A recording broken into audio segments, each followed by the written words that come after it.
5524 дээр нэмэх нь тэг гэжээ.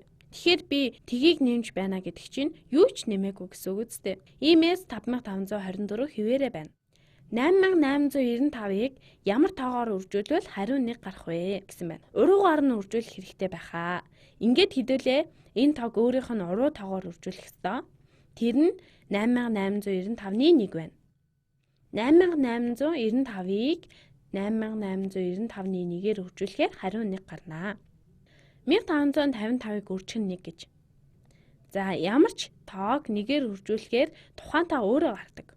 Энэ нь өөрөөр хэлбэл 1555-ыг 1 удаа гэсэн үг шүү дээ. Хариу нь 1555. 1543 дээр нэмэх нь тэг гэсэн байна. Тэг гэдэг чинь хоосон. Тэгэхээр хариу нь 1543 хэвээрээ. 5804 дээр нэмэх нь тэг бас л адилхан. Нэмэх юм байхгүй гэхээр 5804 хэвээрээ. 1893 дээр ямар тоо нэмэхээр хариу нь тэг гарах вэ гэжээ.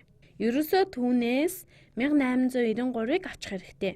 Энэн дээр нэмэхэд 1893-ыг авчих цорын ганц тоо бол сөрөг 1893. Үүн дээр 1893-ыг нэмэхээр тэг гарна.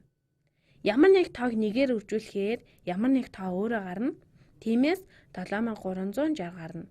4850-ыг ямар тоогоор үржүүлэхээр хариу 1 гарах вэ? Түрүүн бодсон те? Үржүүлэх тоо нь урвуу буюу 4850-ны 1 байна. Ингээд бодоод дуусчихлаа.